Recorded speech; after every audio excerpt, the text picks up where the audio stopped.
I would just say that I think it's really critically important that we learn from how we conducted the review, so ably chaired by Professor Dame Donna Kinnear, the way that unheard voices and voices of lived experience were heard, alongside voices of those in senior roles and in roles of status and influence, and how we co-designed and co-produced the review. And that has to be part of how we take forward the action plan and what we do next. It's not just going to be a kind of action plan that we do to meet a requirement. It will be something we co-design together, and we actually deliver together. And I just really want to kind of pick up a couple of other points, and then I know we want to have some time for questions. Clearly, this has come COVID at a time when there's been the international impact and the very local impact of the murder of George Floyd, and the impact I think that Rob touched on, which is the pain, the anger, and the sense of exhaustion felt by our communities and our staff. And when I wrote to staff about that, I had more responses than any other communication I've ever made, and it was around over 200.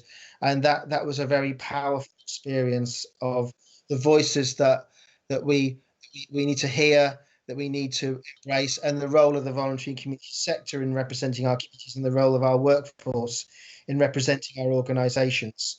And I just Layla Sardin has written about white supremacy and white privilege and said that you cannot dismantle what you cannot see or hear, and you cannot challenge what you can't understand. And so we do need to understand, we do need to see, we do need to hear, and sometimes those the victories that we can make on that journey need to be reflected.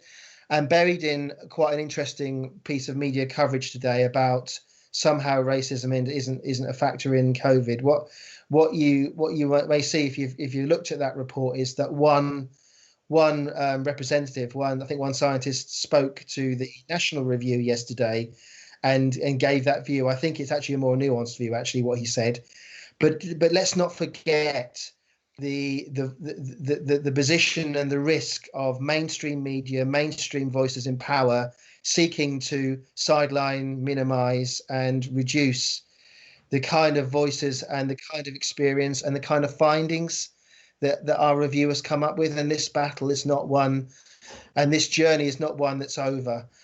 And we cannot underestimate the way that these challenges and the learning that we've had will not be something that's necessarily easy to convey, and both into the centre and into our organisations. So we've got a way to go. But in all of that, I think just recognising that one of the elements around recording of ethnicity and death certificates, which thanks to the support of Owen Williams, CHFT, Rob Webster, and people at national level like Victor Adebowale, who have pushed for that.